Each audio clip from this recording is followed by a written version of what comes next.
NID card বা জাতীয় পরিচয়পত্রে ভুল থাকলে তা একদম ফ্রিতেই সংশোধন করতে পারবেন। 10 আগস্ট থেকে এই সুযোগটা কিন্তু দেওয়া হচ্ছে। আপনাকে অনলাইনে আবেদনও করতে হবে না, অফলাইনে আবেদন করে আপনাকে কিন্তু এই সুযোগটা বর্তমান সময়ে দেওয়া হচ্ছে। আপনার চাহিত যেই সকল পরিবর্তনগুলো রয়েছে, সেটি নিজের নাম, পিতামাতার নাম, জন্ম তারিখ, মাস, সাল, বর্তমানে ইসি কর্তৃক কিন্তু এই কারেকশনটা কিন্তু করে দেওয়া হচ্ছে। আপনার কাছ থেকে কোনো ধরনের যে 230 টাকা গভর্নমেন্টের ফি, এটিও কিন্তু নিবে না। তো বিশেষ করে যারা হয়তোবা 30শে জুন 2025-এর মধ্যে ভোটার হয়েছেন এবং বাড়ি বাড়ি গিয়ে ভোটার তালিকা হালনাগাদ প্রক্রিয়ায় অংশগ্রহণ করে ভোটার হয়েছেন, তাদের জন্যই কিন্তু এই সুযোগটা রয়েছে। তো এই সুযোগটার মাধ্যমে আসলে কারা বেশিরভাগ উপকৃত হবেন? তারাই বেশিরভাগ উপকৃত হবেন যাদের হয়তোবা দেখা যাবে যে এই গেল বছর এবং বর্তমান সময়ে যারা ভোটার তালিকায় হালনাগাদকরণের নাম তুলেছেন। কেননা এখানে বিশেষ করে দেখা গিয়েছে আপনার নিজের কারণে হোক বা আপনার গাফিলতি বা আপনার অজানার কারণে হোক, অনেকেরই কিন্তু নামে হয়তোবা বানান ভুল গিয়েছে, না হলে নামটাই সম্পূর্ণ ভুল গিয়েছে, না হলে আবার কারো পিতামাতার নাম, জন্ম তারিখ, মাস, সাল এগুলো ভুল গিয়েছে।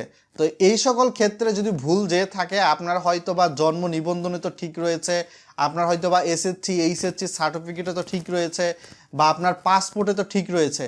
তো আপনার ঠিক থাকা ডকুমেন্টস সাপেক্ষে জাস্ট আপনি আপনার এলাকার যে নির্বাচন কমিশন অফিস রয়েছে বা আপনি যেই উপজেলার বাসিন্দা সেই উপজেলার নির্বাচন কমিশন অফিসে চলে যাবেন। চলে যাওয়ার পরবর্তীতে এটা যেহেতু 10 আগস্ট থেকে শুরু হচ্ছে, তাই 10 আগস্ট থেকে আপনাকে কিন্তু এটার জন্য প্রস্তুতি নিতে হবে। আপনি 11 আগস্ট, 12 আগস্ট বা 13 আগস্ট সরকারি ছুটির দিন ছাড়া যেতে পারেন। যাওয়ার পরবর্তীতে আপনি জাস্ট নির্বাচন অফিসের যে সকল কর্মকর্তা রয়েছে তাকে বলবেন যে আপনি নতুন ভোটার হয়েছেন, এরই পরিপ্রেক্ষিতে আপনি আপনার এনআইডি কার্ডে যে ভুলগুলো রয়েছে এগুলো সংশোধন করতে চাচ্ছেন। আপনি নতুন ভোটার হয়ে থাকলে আপনার এনআইডি কার্ড কোথায় পেয়ে থাকবেন? আপনাকে একটা ভোটার ফর্ম নাম্বার দেওয়া হয়েছে। তো সেই ভোটার ফর্ম নাম্বারটা কিন্তু এনআইডি সার্ভিসেস gov.bd এই পোর্টালে গিয়ে এনআইডি এফএন আপনার সম্পূর্ণ ইনফরমেশন সাবমিট করলে আপনার এনআইডি কার্ড কিন্তু অনলাইন থেকে বের করে দিবে। তো সেখানে আপনি দেখতে পাবেন আপনার আসলে এনআইডি কার্ডে ভুল ভ্রান্তি আছে কিনা। ভুল ভ্রান্তি থাকলে এই পদ্ধতিটা অবশ্যই আপনি অনুসরণ করবেন এবং সেক্ষেত্রে 21 আগস্ট 2025 পর্যন্তই কিন্তু এই সুযোগটা রয়েছে। 21 আগস্ট 2025-এর পরে গিয়ে আপনারা এই ভিডিও দেখে যদি নির্বাচন কমিশন অফিসে যান, তাহলে কিন্তু আপনি আপনার এনআইডি কার্ডে ভুল একদম ফ্রি অফ কস্টে বা বিনা টাকায় সংশোধন করতে পারবেন না। কেননা জাতীয় পরিচয়পত্রে যাতে ভুল না হয়, এ কারণেই কিন্তু নির্বাচন কমিশন কর্তৃক এই যে ভোটার তালিকা হালনাগাদ প্রক্রিয়ায় যারা ভোটার হয় তাদের কিন্তু ডে বাই ডে একটা নির্দিষ্ট ডেট দিয়ে তাদেরকে সরাসরি তাদের কাছ থেকে চাহিত সংশোধন নেওয়া হয়।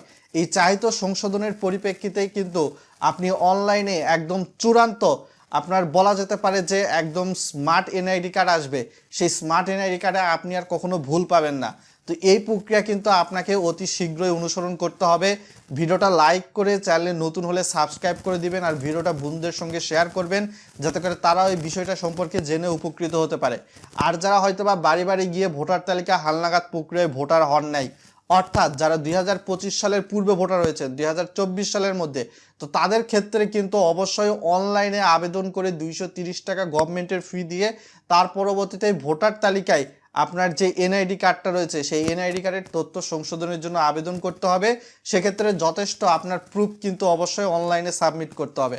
তবে মোরাল অফ দ্য স্টোরি এইটাই যে যারা 2025 সালের এই ফেব্রুয়ারি থেকে বাড়ি বাড়ি গিয়ে ভোটার তালিকা হালনাগাদ প্রক্রিয়ায় নাম তুলেছেন এবং 30শে জানুয়ারি 2025 সালের মধ্যে ভোটার হওয়ার জন্য আবেদন করেছেন, তাদের যদি এনআইডি কার্ডে ভুল থাকে তাহলে ফ্রি অফ কস্টে কিন্তু নির্বাচন কমিশন বা ইসি কর্তৃক কিন্তু সংশোধন করে দেওয়া হচ্ছে।